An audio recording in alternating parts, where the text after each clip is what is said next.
मोटापा कितना खतरनाक है? मोटापा बहुत ख़तरनाक है कि कोई एक मोटा पेशेंट शुगर होने के चांसेस या डायबिटीज़ होने के चांसेस उसमें ज़्यादा हो जाते हैं। क्या खाना छोड़ना इज़ द हल? कि आप मोटा हैं तो पतले हो जाएँगे? So most of the time खाना छोड़ने से there is a certain level of weight loss जो आप अचीव कर सकते हैं। क्या अगर कोई मोटा है, तो क्या ये उसको जीन्स की तरफ से भी मिल सकता है? There are certain factors, genes से भी आता है, देन हमारी जो डाइट्स हैं आजकल। मोटापा कितना खतरनाक है? मोटापा बहुत ख़तरनाक है। It has become an epidemic. मतलब मोटे लोगों की तादाद बहुत ज़्यादा हो चुकी है। हमारी इनटेक बहुत ज़्यादा है रिलेटिवली। तो ये ना सिर्फ़ हमारे जिस्म पे इफ़ेक्ट करती है, हमारी सराउंडिंग पे इफ़ेक्ट करती है, बल्कि हमारी लाइफ़ को भी डिक्रीज़ करती है।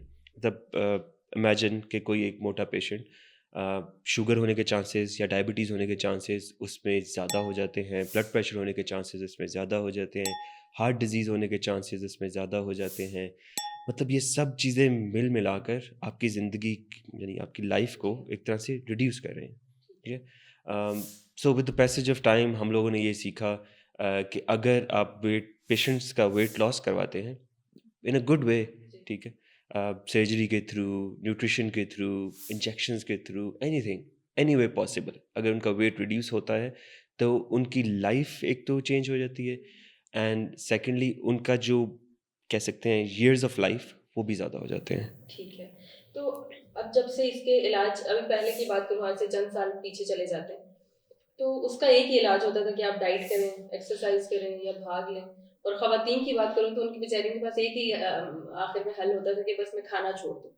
क्या खाना छोड़ना इज़ द हल? कि आप मोटा हैं तो पतले हो जाएँगे? So most of the time खाना छोड़ने से there is a certain level of weight loss जो आप अचीव कर सकते हैं। ठीक है। ठीक है? एक्सरसाइज करने से एक certain level of weight loss है जो आप अचीव कर सकते हैं। कुछ लोग इतने हैवी हो चुके होते हैं कि देयर इज़ सर्जरी के अलावा there is no other option. But surgery भी एक लेवल है।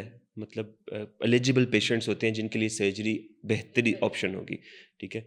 अदर पेशेंट्स हम लोग कुछ ऐसे पेशेंट्स हैं जिनको हम एडवाइस करते हैं सर्जरीज, कुछ ऐसे पेशेंट्स जिनको हम न्यूट्रिशन एडवाइस करते हैं, कुछ ऐसे पेशेंट्स हैं जिनको हम लोग एक्सरसाइज एडवाइस करते हैं, देन मल्टीपल ऑप्शंस हैं इंजेक्शंस की, ड्रग्स की, there are different options available.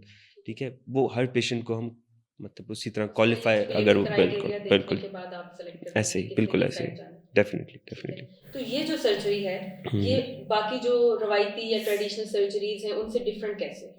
So bariatric surgery को हम लोग एक फील्ड की तरह लेते हैं। इसमें सिर्फ एक सर्जरी नहीं है, देयर आर मल्टीपल सर्जरीज। हाँ, so there is Roux-en-Y gastric bypasses, there is mini gastric, one anastomosis gastric bypasses, sleeve gastrectomies हैं, एसआरडीज हैं, बहुत सारी सर्जरीज हैं। ठीक है? अ, हर सर्जरी का गोल ये है कि पेशेंट का वेट लॉस हो। हर सर्जरी हर पेशेंट के लिए बेहतरी नहीं होती। ठीक? So we have to select the patient जिसके लिए कौन सी सर्जरी सबसे अच्छी सर्जरी होगी।